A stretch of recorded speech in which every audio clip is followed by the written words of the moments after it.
Hey, what's up everyone? Welcome back to Babylon Talmud. Today we're studying Daf 51 of Masechta Pesachim.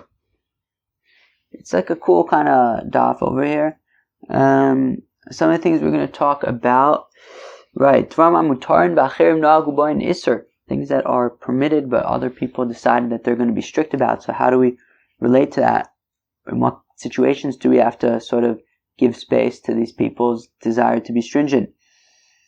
Our Mishnah discussed it. Sure, why not? Our Mishnah discussed the concept of the chumrei hamakom sheyatzu misham, chumrei hamakom shehalach l'sham. Right, that when you go to a place where they're either lenient or stringent, to take upon the stringencies of the place where you're going or the place where you came from. We'll get there. It's not very complicated. This isn't a very complicated daf. Although this next piece does get a little bit technical, which is Shemitah aftergrowths of cabbage. I guess that sounds pretty technical, but it moves. Okay, let's keep that for now. Let's go weiter. So where are we? Let's see. Should I fix this a little bit? What happens if I go like this? No, that doesn't help. All right. I don't know. Whatever. Just leave it. Okay. So we are on Daf Nun Amud Beis all the way at the bottom. So 2 lines in the bottom. Bnei Chozai. These people of Chozai. Okay. They sound like nice people. Nagi de Mefarshe Chala Me'aroza. Interesting. They would separate challah from rice. So I guess if they would have, make some kind of a rice dough or something like that. So they would separate challah, even though you don't need to, right? Challah, I guess, is only from the 5 grains, but not rice. Rice is not one of the 5 grains. Also, so they told Rav Yosef that, hey, Rav Yosef, did you hear about these people in Chozai that they separate challah from rice, even though they don't need to? So he said to them, Nechla zarba apayu. Let a non-Kohen come and eat this alleged challah. Meaning, these people are separating challah from rice. Now, you don't need to separate challah from rice. So, now, of course, challah is a type of truma. It can only be eaten by the Kohen. So, and truma, if it's eaten by a non-Kohen, it's chayev misa b'dei shamayim. Pretty serious stuff. Rav Yosef was suggesting that because what they're doing is silly, they're separating challah from something that you're not required to separate challah from. Let a non-Kohen come and eat it right in front of them and show them, hey, this is baloney. But Abaye asked the kasha on his Rebbe Rav Yosef that things that are permissible, but other people decided, hey, we're not going to act that way. We're not going to say it's permitted. Well, you have to respect that. You can't just be matir in front of them. And therefore, if the people in Chozai are saying that, are separating this tithe from rice, even though they don't have to, but they're separating it nonetheless, and they're treating it as though it's regular challah that you would separate from wheat or something, so don't belittle it in front of them. So Amar Lo, so Rav Yosef responds to Abaye, V'lav mi'itmar Allah, Amar Rav Chizda b'kusai. But Rav Chizda, so Rav Yosef says, but yeah, Rav Chizda said that concept of not belittling other people's chumras, that was specifically said by the Kusai. Who are the Kusai? They've come up a few times. They were these fellows who, Sancheiriv came and swapped out the 10 tribes of Eretz Yisrael and replaced them with these idol worship people. They were those Kusim, and they were idol worshippers, but they sort of on paper converted to Judaism so that they can get protection from lions. So they were never really fully integrated halachically. They never really kept all the halachas. Anyways, so therefore, if the Kusim are being strict about something, and they're not doing anything wrong, al pi halacha, so we don't want to rock the boat. We don't want to say, oh, by the way, let's say it was the Kutim who were separating challah from from rice. So we're not going to say, oh, by the way, you don't separate challah from rice, because then they won't end up separating challah at all. Like this, okay, at least if they're doing something, they're not necessarily doing anything wrong, then just leave it. So Rav Yosef says to Abaye that this concept of not rocking the boat is specifically by the kusim, specifically by these people who were concerned that if we say, oh wait, by the way, you're allowed to do this, well then they might end up taking it too far and assume that you're allowed to do other things that you're not allowed to do. So Abaye responds, okay, fine, but let's think about this for a second. Kusai, my time, how come by these kusim we don't say like, hey, you're actually allowed to do that thing that you're assuming is prohibited? That's only because if you say, hey, it's really permissible, then they're going to end up applying it to other, messing up, and they're going to apply it to other cases which really should be usher, and they're going to say, oh, I guess it's mutter there also, right? They might say, like, for example, by wheat, that we don't have to separate challah in this case. So these people of Chozai weren't particularly learned, and it's the same concern with them as well, says Abaye, that if you go and eat their challah from if you have a non-Kohen, eat the challah from the rice of the Chozai, so then these Bnei Chozai might end up also saying, oh, I guess challah doesn't need to be taken from grain, and that even applies to wheat and barley and those things. Ela Amar Ravashi, so rather says Ravashi Chazinon. So what's important over here is that we take a look, which is funny. Chazinon for the Bnei Chozai.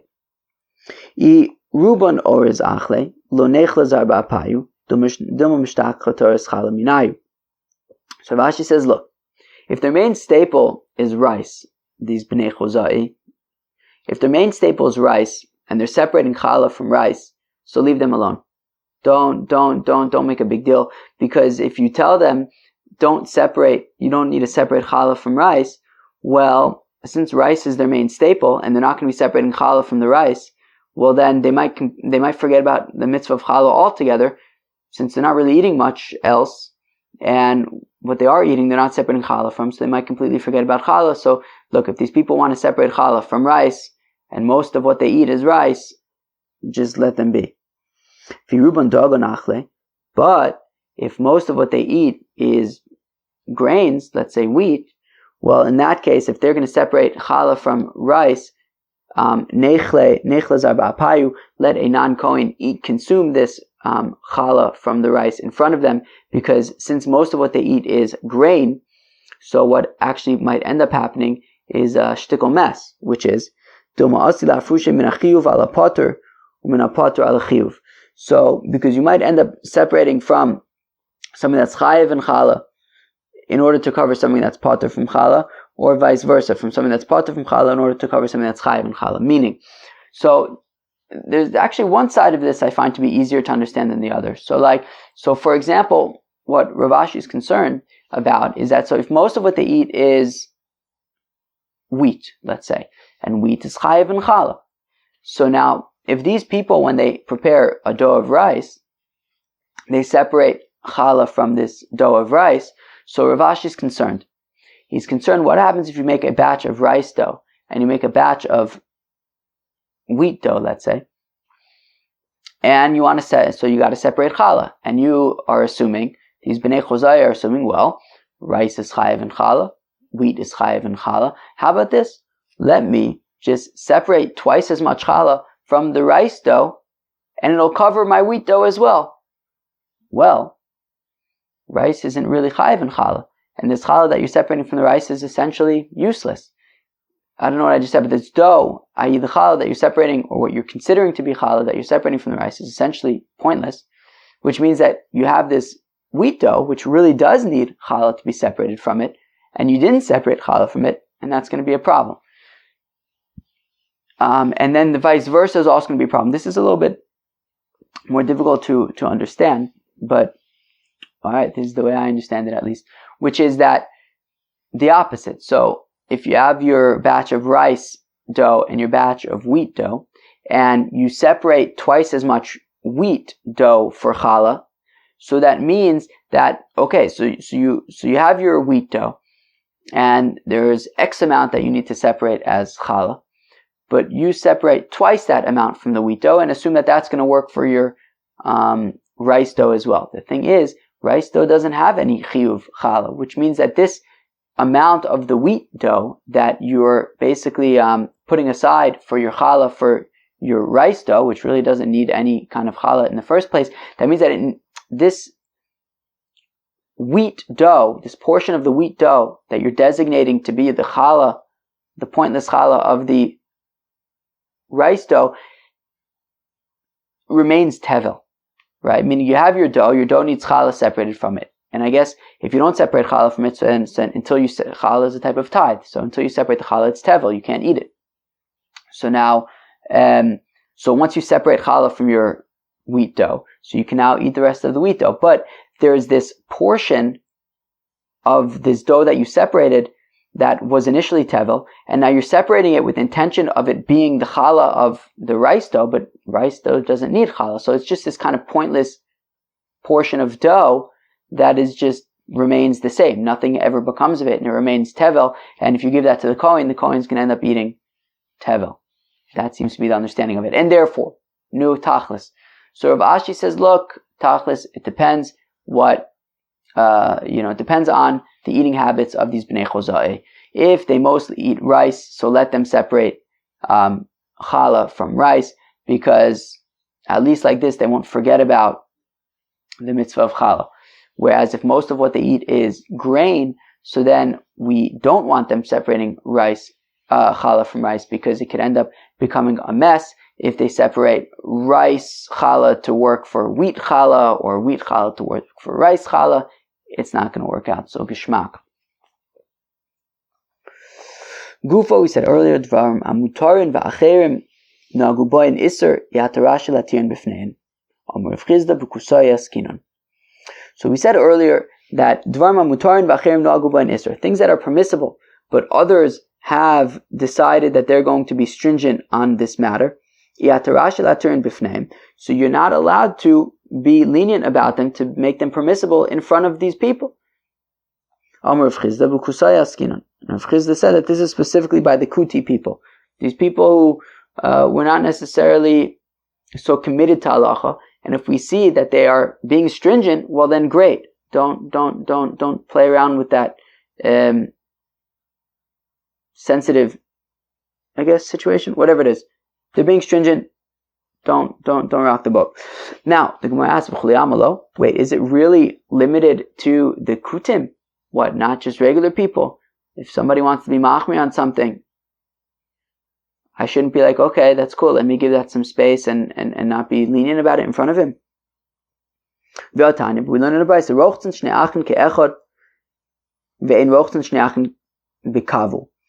two brothers are allowed to bathe together.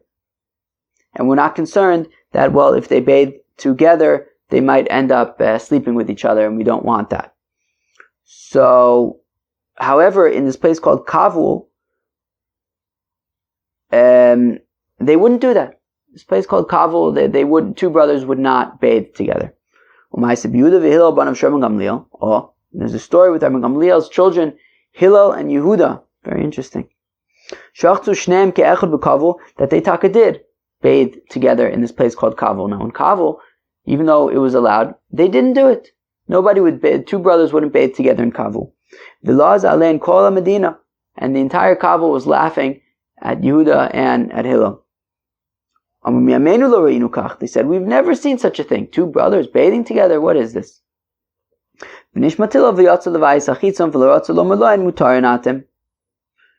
So what did they do? So Hillel said, you know what?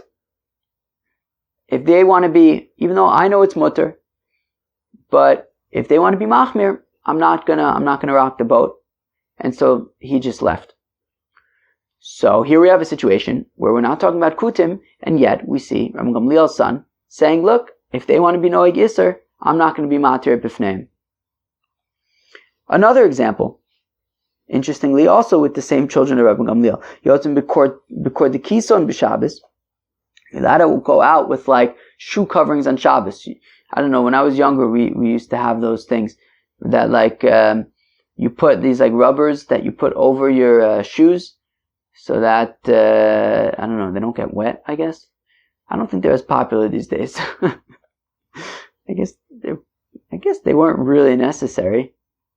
Anyways, so you're allowed to go out with these like shoe covers on Shabbos. But in this place called Beiri, they wouldn't do it. They wouldn't wear these shoe coverings on Shabbos. Oh, there's a story with Yehuda and Hillel, the sons of Rabbi Gamliel, that they went out with these shoe coverings on Shabbos in Beiri. And everybody laughed at them. They said, what the heck? Or no, oh, maybe Loazu, you know what? Maybe it means taka everyone was talking about it. It was the talk of the town. Right? Like we see in, where does this come up? In Sanhedrin, I think. Talking about Mipnei Ala'az, that people are going to talk. People are going to talk. So meaning like, it was the talk of the town. Did you see that Rabbi Gamliel's kids, Yehuda and Hillel, came and they were wearing shoe coverings on Shabbos? A whole scandal. We've never seen such a thing. Shoe coverings, Shabbos. So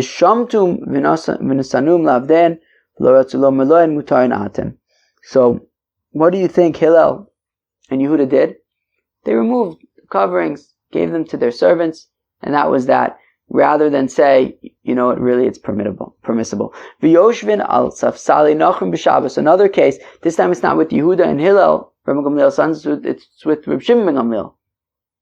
I guess Rabbi Gamliel's other son, who was also the father of Reb Yehuda Anasi. So, v'yoshvin al safsali nachrim b'Shabbos. So you're allowed to sit on the benches of the non-Jews on Shabbos. What does that mean? It means that the non-Jews on Shabbos, well, it wasn't Shabbos for them, so they would have a market day. Their businesses would be open. So there's a concern that if you sit on the bench of the non-Jews, it's ki'ilu, why are you sitting on the bench of the non-Jews on Shabbos? Maybe you're doing business with them. So therefore, you say, look, that's not a big deal. We're not really concerned about that, and you're allowed to sit on the non-Jewish benches on Shabbos. However, in Akko, which is a town in the north of Israel, they would not sit on the non-Jewish benches on Shabbos. And there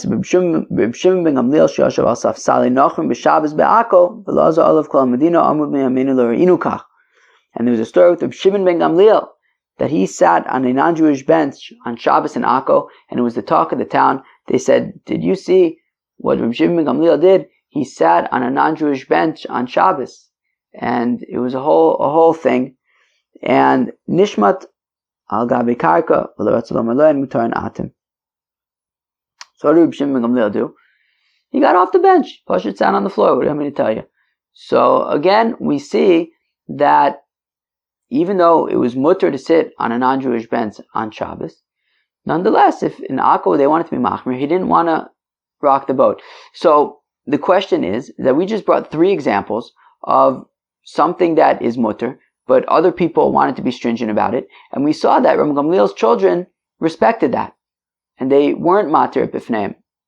So how come Rav Chizda is saying that it's specific to the Kusai? It seems to be in Akko, in Beiri, in Kavul. So the Gemara answers, B'nai Medina, nami kevim delo shchiche, rabbanon gabayu kechusim damu. So the Gemara answers, well, when Rav Chizda says kusim, it doesn't mean literally just kusim, it means kusim and other people who are similar, other people who we have to be concerned that they might not know halacha very well, and if they're being stringent about something, then just let them be, because if you tell them they can be lenient, they might end up applying the leniency too globally and applying it even to places where they should not be lenient. And therefore, so in these cases, in Kavul, in Beiri, in Akko, these are places where there are not many rabbis around, and therefore the people were not very learned. And therefore, the sons of Rabbi Gamliel did not want to shake the boat. It was as though it's the same thing as the Kutim, basically. Therefore, if they're going to be Machmir because it's Shabbos, great. That sounds good. And Rabbi Gamliel's children were happy to respect that. Bishlam asafsali nachrim So now the Gemara says, okay, I understand why in Akko they would be stringent and refrain from sitting on the benches of the non-Jews on Shabbos, because if you sit on the bench of the non-Jew, it looks like, wait, why are you sitting like in his store? Like, why are you sitting in his basta, where he does business? It looks like maybe you're involved in business on Shabbos.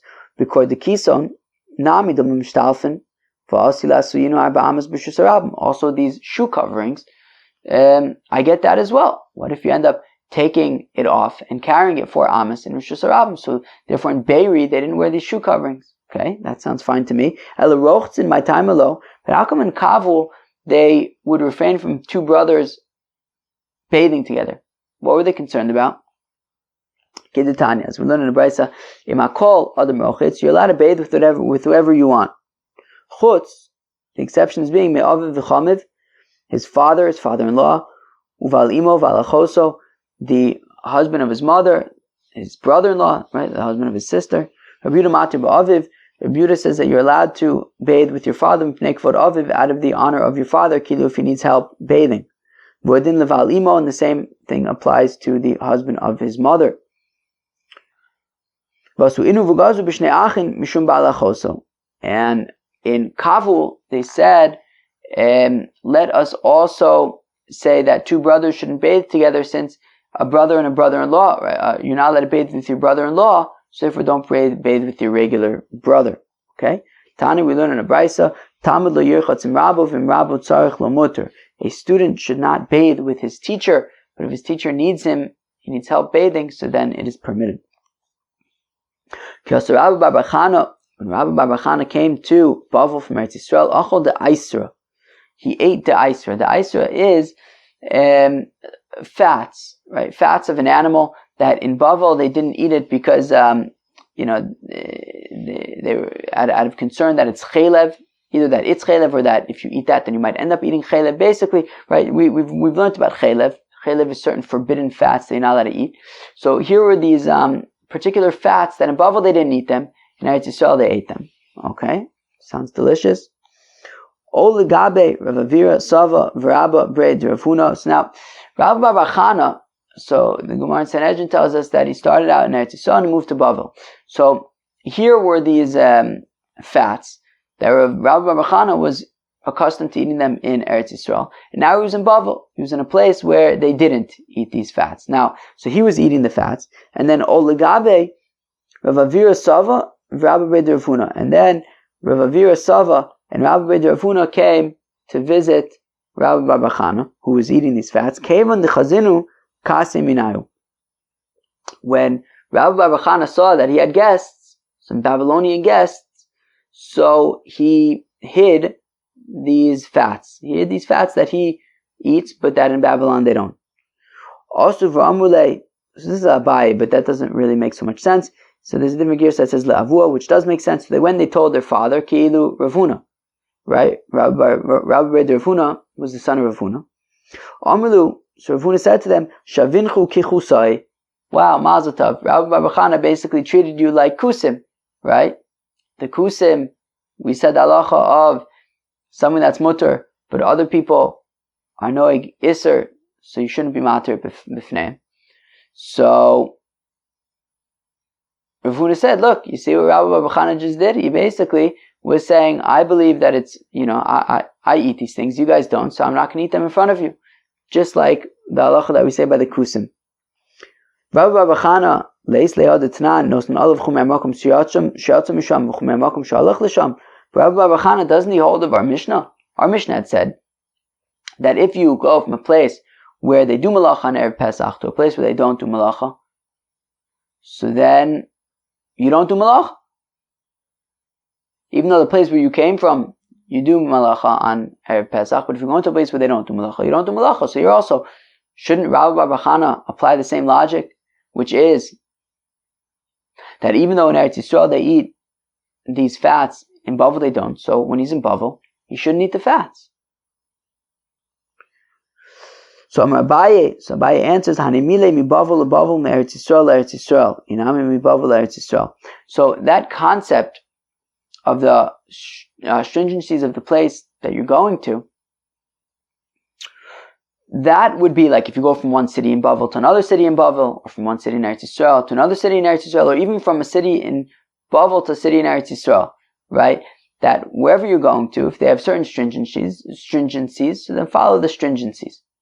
However, if you're going from Eretz Yisrael, right, Avom Eretz Yisrael to Bavel, but if you're coming from Eretz Yisrael to Bavel, and there's something that in Eretz Yisrael is permissible, but in Bavel they don't do, we wouldn't apply this concept, and we would say you can continue to do this thing that's permissible in Eretz Yisrael. Came the anon kaifinon lu avdinon kavasai, because since we are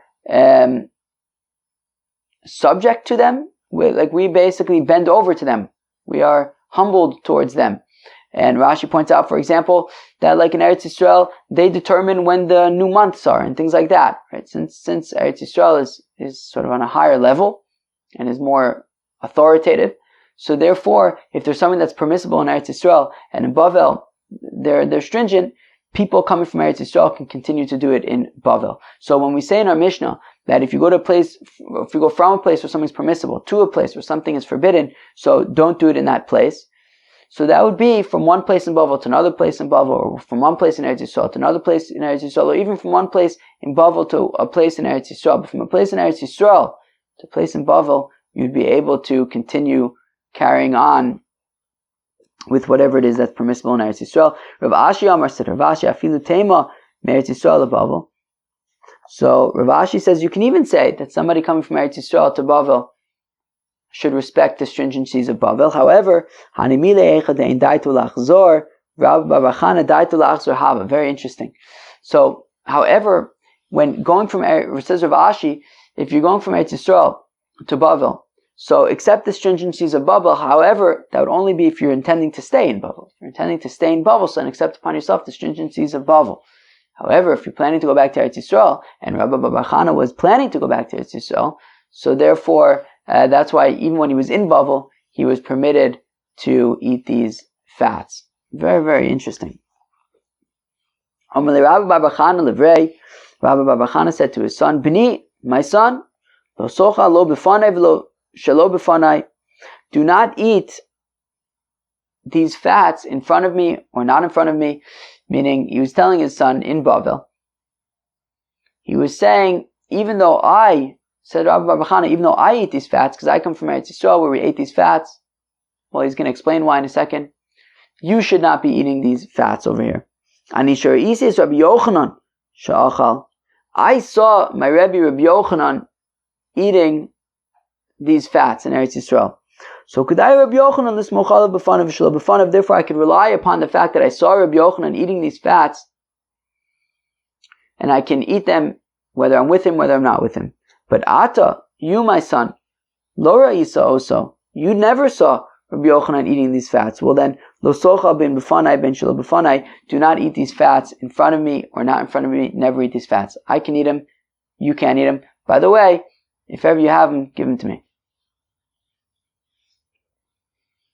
Ufliga dide adide. Now, Rabbi Bar Chana seems to be arguing on himself. Dam Rabbi Bar Chana says, Rabbi Bar Chana, Sachli Rabbi Yochanan ben Elazar. Rabbi Yochanan ben Elazar told me, I don't know who Rabbi Yochanan ben Elazar is. Is it Rabbi Yochanan? I don't know. I don't think so. Pamachas nechnasti achar Reb Shimon, maybe. Pamachas nechnasti achar Reb Shimon ben Reb Yossi ben Lekunya Legina. Says Rabbi Yochanan ben Elazar that one time I entered after Reb Shimon ben Reb Yossi ben Lekunya to a certain garden, and it was Shemitah. V'notal svichei kruv, and he took the aftergrowths of cabbage, ve'ochal, and he ate them, v'nasanli, and he gave them to me, ve'omarli, and he said to me, V'ni, my son, b'fanai echol, you can eat these cabbage aftergrowths in front of me, shelo b'fanai lo sochal, but if I'm not here, don't eat these cabbage aftergrowths. Ani shor isi, as Reb Shimon ben Yochai she'ochal, I saw Reb Shimon ben Yochai, Reb Shimon, that he ate these cabbage aftergrowths. Kedai Reb Shimon ben Yochai l'smochalav b'fanav shel b'fanav, and therefore I can rely upon Reb Shimon ben Yochai. I can rely upon the fact that I saw Reb Shimon ben Yochai eating cabbage aftergrowths on Shemitah. Therefore, I can eat them whether I'm with Reb Shimon, whether I'm not with Reb Shimon. But you, Rabbi Yochanan ben Elazar,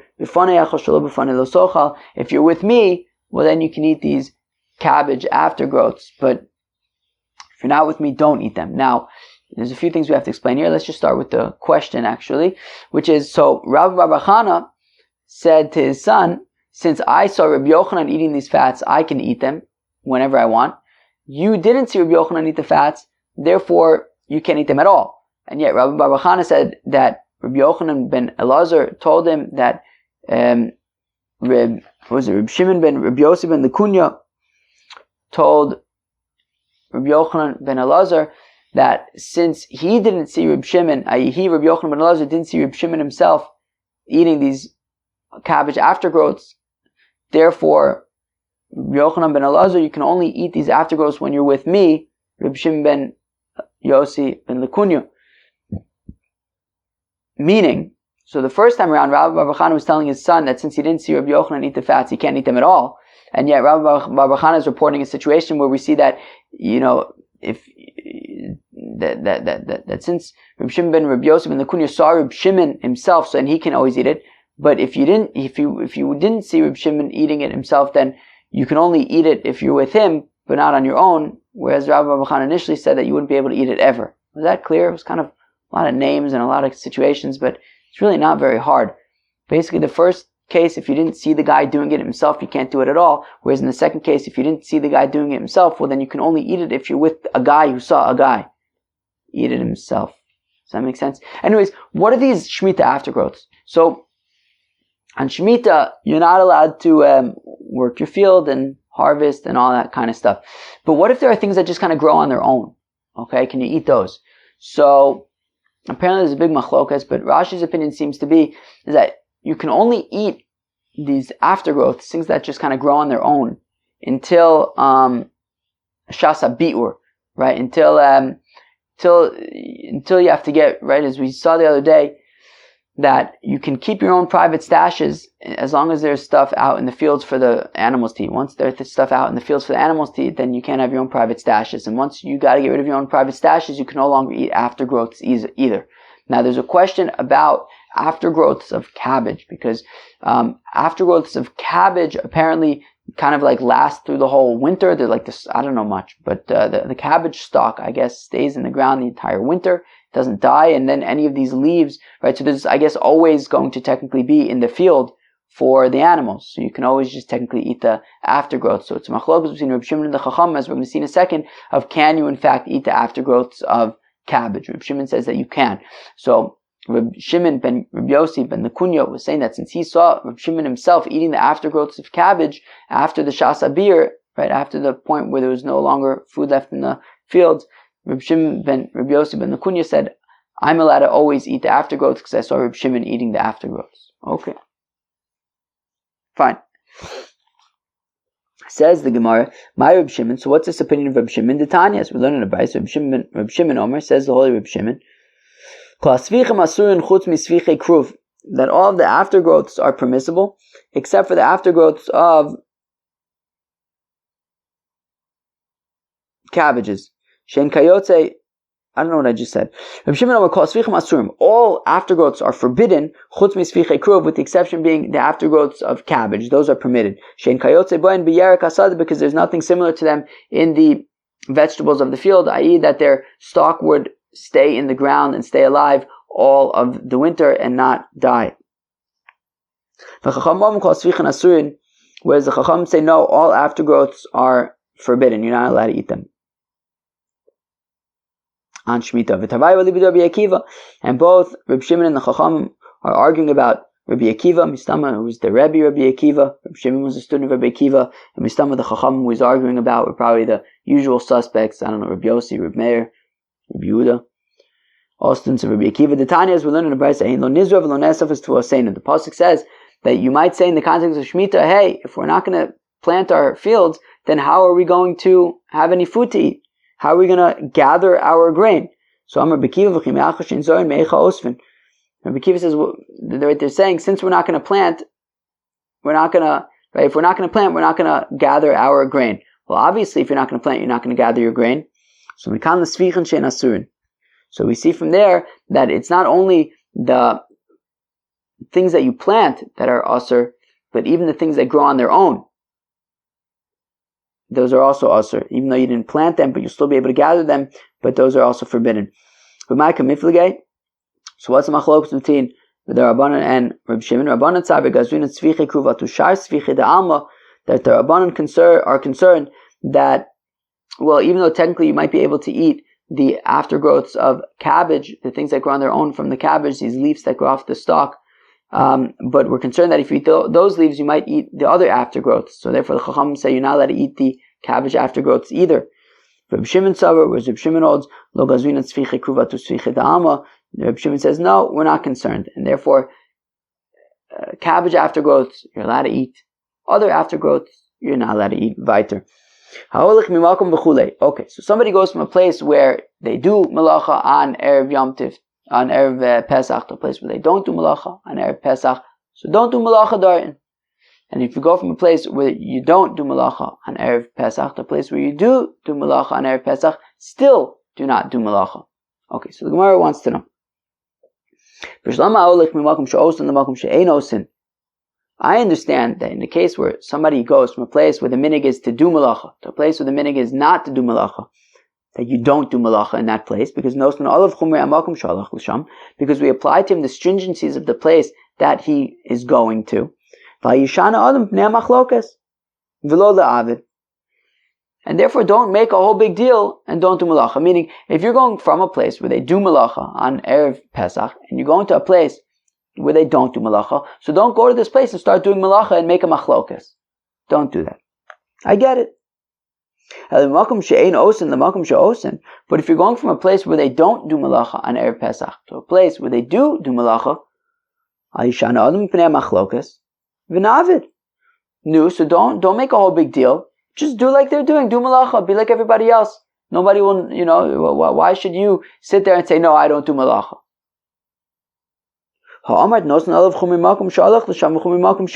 Yet, we seem to be saying that not only do we apply the chumras of the place where you're going to, but even the places where you're coming, the place where you're coming from. And therefore, if you're coming from a place where they don't do malacha, and you're going to a place where they do malacha, so the Mishnah seems to be saying, still don't do malacha. But why? Why should you make a whole big deal? Why should you be different? So my solution is to say, when we say that we apply the chumras, that's specifically talking about the first part of the Mishnah, i.e., if you're going from a place where they do malacha to a place where they don't do malacha, so then apply the chumras of the place that you're going to, and don't do malacha there and make a machlokas. Don't do that. Rava says, no, you can even apply it to the second part. When you're going from a place where you don't do malacha to a place where they do malacha, still do not do malacha, and apply the chumras of the place where you came from. And this is what the Mishnah is saying, that this isn't an issue of making a machlokas, meaning, right, the Mishnah is concerned that we don't want people doing different things and creating a whole argument. Rava says that this won't lead to arguments, right? If a person is coming from a place where they don't do malacha, he goes to a place where they do malacha, and he refrains from doing malacha, that's not going to make a machlokas. How come? Because Maika Amar, Hara Omer Malacha Asura. Meimar Amar Kama Batlani Avi Bishuka. Rava says, no, let's be real here. He's going to go from a place where they don't do malacha to a place where they do malacha, and we're going to say, hey, don't do malacha, even though in the place where you are, they do malacha, but since where you came from, they don't do malacha, don't do malacha. So people are going to see he's not doing malacha. What are they going to say? Are they going to say, why aren't you doing malacha? No, they're going to say, he's a nudnik. Why isn't he? Get a job. That's what they're going to say. They're just going to assume he's not working like everybody else is not working. But they're not necessarily going to assume that it's because he's making a machlokas because he says it's also to work. They're just going to assume that, he's not working. Okay. So therefore Rava says you can even apply the chumras of the place where you came from and don't do melacha. That was daf, who could tell me what daf that was? Daf Nun Aleph. So let's do a little bit of review. It wasn't such a big daf, or I don't think it was too complicated either, but there were a few different sugyas, so let's go over them. So the concept of dvarim mutarin b'cherim noagin boyin iser, right? Things that are permissible but other people are stringent about. So we said that when it comes to kutim, or when it comes to people who aren't very knowledgeable about halacha, and we're concerned that if we rock the boat, if we say, hey, by the way, this thing you're being stringent about, you can really be lenient about, if we're concerned that then they might end up applying this leniency to other places where you shouldn't be lenient, so people like this, so then just let them do their stringency. We talked about the stringencies of the places where you came from as well as the places where you're going to. So the first way to understand that was specifically from one place in Bavel to another place in Bavel, from one place in Eretz Yisrael to another place in Eretz Yisrael, or even from one place in Bavel to a place in Eretz Yisrael. However, if you're going from a place in Eretz Yisrael to a place in Bavel, and there's something that you're allowed to do in Eretz Yisrael, you can even do it in Bavel, because Bavel is sort of like second to Eretz Yisrael in terms of authority. So that was the first way to understand it. The second place to understand is that even actually if you're going from Eretz Yisrael to Bavel, you would apply the stringencies of Bavel. However, if you're planning to go back to Eretz Yisrael, so in that case you can continue with the leniencies if there's a leniency in Eretz Yisrael. We discussed Shemitah aftergrowths of cabbage, which really me'ikar adin, you should be able to eat. But the Chacham say it's also because we're concerned that you might eat other aftergrowths. Reb Shimon says it's mutter, we're not concerned about other aftergrowths. And then doing melacha in a place, so if you're going from a place where it's mutter to do melacha to a place where it's asur to do melacha, everyone agrees that you're not going to do melacha in the place that you went to because you don't want to make a machlokas and start doing melacha when other people are assuming that it's asur. However, if you go from a place where it is asur to do melacha to a place where it's mutter to do melacha, Bai says, okay, look, you're allowed to do melacha in this place. Why not? Don't make a machlokas. Whereas Rava says, no, you're not allowed to do malacha in this other place because we apply the chumras of the place where you came from and say just like where you came from, you don't do malacha. So also don't do malacha in the place where you're going to, even though they do malacha there. What about the fact that you're making a machlokas? You're not making a machlokas because people aren't going to assume that you hold that it's also to do malacha. People are just going to assume that you're not working like everybody else who isn't working. All right, chevre, have a great day.